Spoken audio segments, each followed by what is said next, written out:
Hello friends, and welcome to Escaping the Mouse with your host, me, Breck Roll. Alright, it's my one day off this weekend, whatever that means. I don't think you can really call this a weekend. It's my day off. It's Wednesday. I had to do a mandatory overtime thing at work yesterday, so I have one day off today, and then I go back for my 3-day week at work.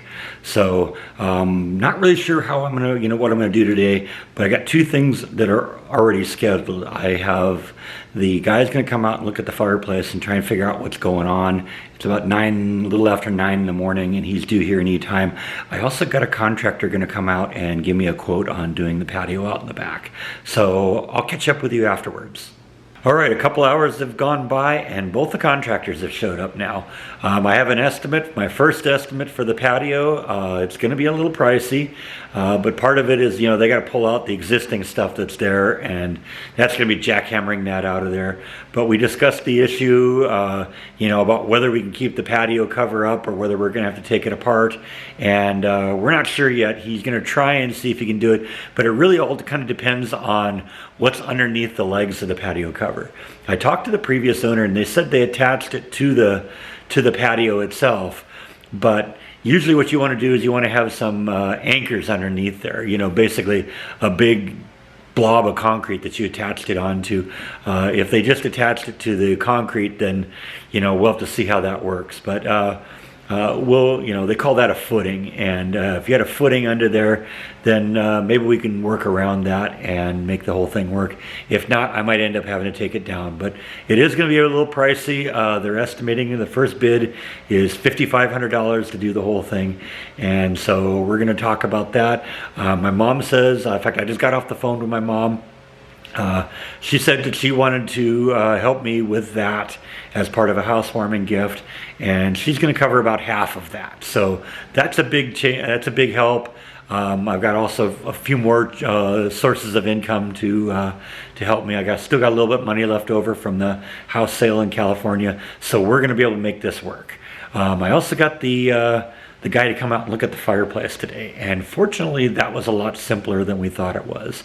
You may remember that I showed you that metal plate that was on the top of the chimney in our last video, and in fact it's this footage right here. It turns out that thing is part of the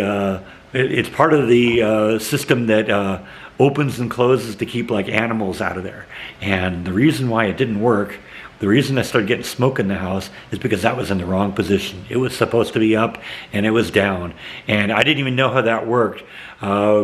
But the chimney sweep guy came out and looked in there, and he didn't actually see the chain. He actually had his back to the chain, so he missed it. And so he went up on the roof, and he was trying to pull that plate up, and he couldn't get it to come up either. And he ended up calling his boss and saying, "Yeah, I don't even understand. I don't know what this thing is. I don't know how to get it off. And there isn't a chain in there." And I heard him saying that on the phone, and I said, "Yeah, there's a chain in there." And he said, "Oh, really?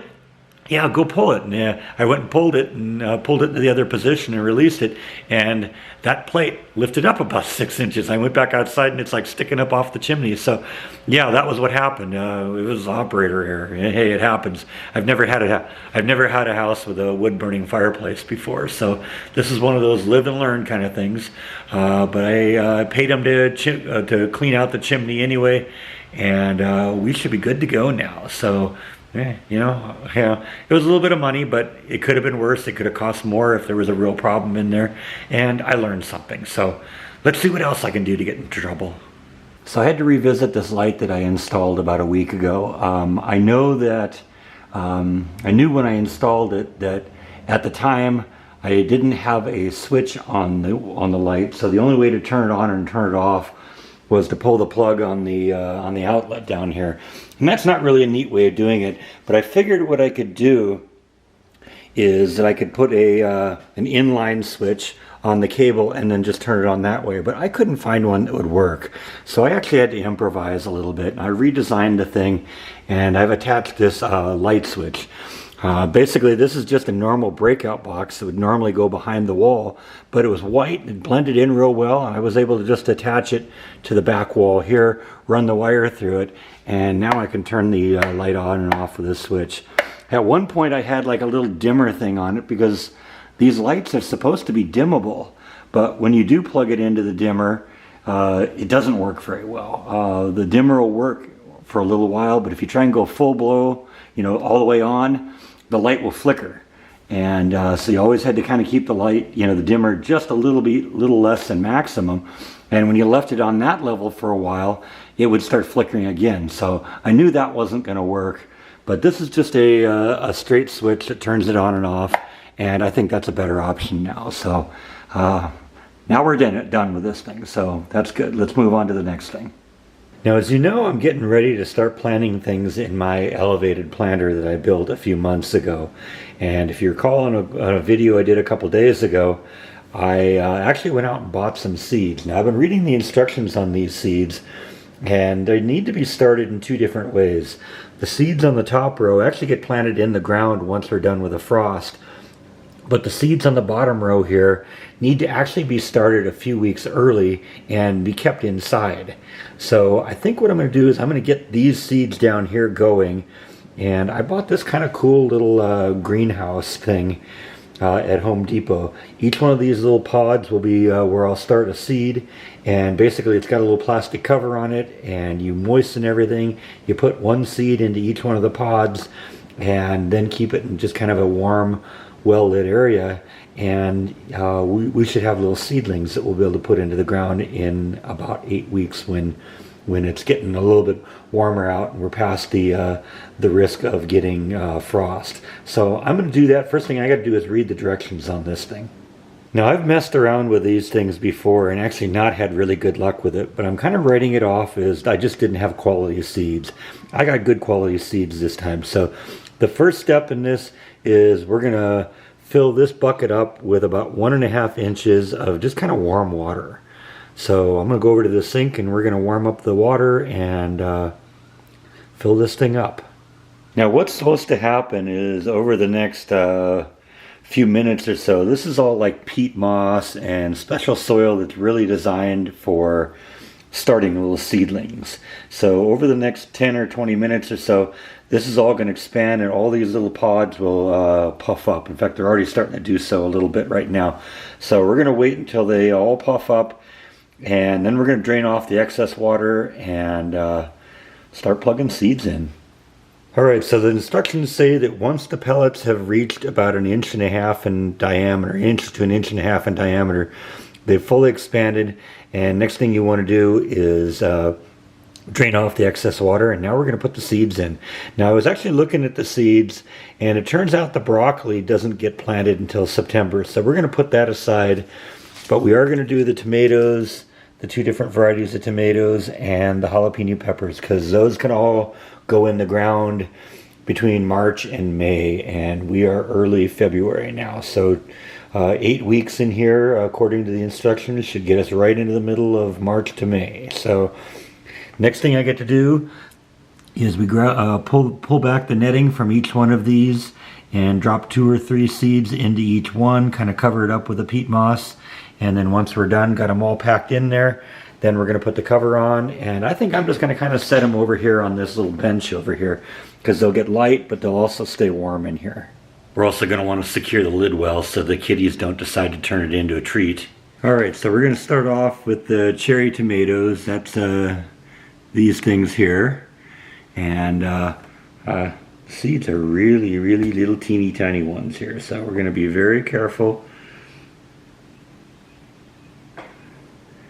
Drop a couple seeds into each one. Actually drop the first one here so it ended up on the table and not in the soil.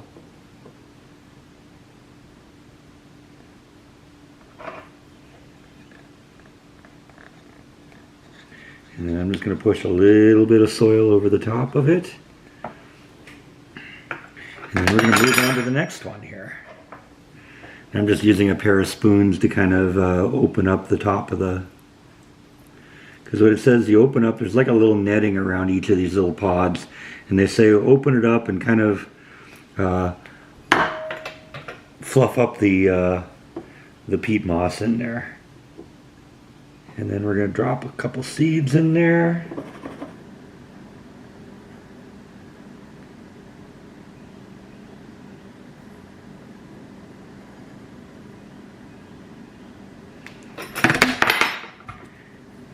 And then cover it up with the soil again. We want it to be about 1/4 of an inch deep. I'm just actually following the instructions on the back of the packet. Each of the packets includes instructions, and that's what it says, about 1/4 of an inch deep.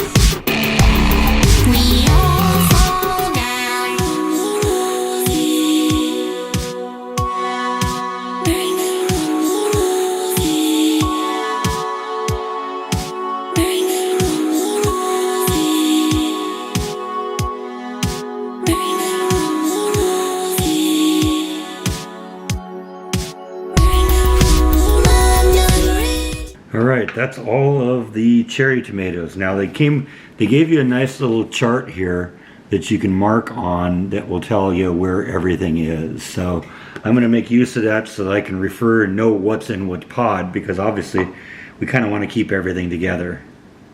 And now I'm going to continue with the beefsteak tomatoes. Those are going to be the big ones, and those should be great for like hamburgers and things like that.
And next we're going to plant the jalapeno peppers. Now the instructions here don't say 2 or 3 seeds in a packet at a time. So I'm going to put one of them into each bundle, and that'll be great because then we'll have lots of jalapenos. You can never have too many jalapenos, right?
And after all that, I still got some more jalapeno seeds left, but I don't know how many I'm actually going to need, because probably about 2/3 of this this little greenhouse plate are going to be jalapeno peppers. So I think I'm going to probably just stop where they are. I got actually 2 of these packets, but I think I'm going to use one now because we may use the other one later in the year when we start off some of the later season stuff, like the broccoli, for instance, which I can't start until probably about July.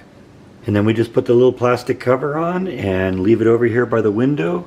and we'll keep it warm. And the tomatoes should begin to sprout in 7 to 10 days, and the jalapeno peppers should begin sprouting in 10 to 21 days. So I'll definitely keep you up to date on how this goes, because we're going to watch this through the whole process. Now I've decided to laminate actually the seed packets, because when I get these things put into the ground, what I'll do is I'll just literally attach this to it, and so I know what's where in the garden. So I don't know, that's what I'm going to do. And the beauty of putting them in the laminator is it'll keep them from getting wet and getting damaged if it rains and all that fun stuff out there. So there we go. So our garden has officially begun. I'm hoping we'll get some good results out of this. And I'm looking forward to some tomatoes and some jalapeno peppers in a couple of months. So stay tuned. We'll be following up on this. So I think that's all that I have for today. Thank you as always for watching, and I'll see you next time on Escaping the Mouse. Good night.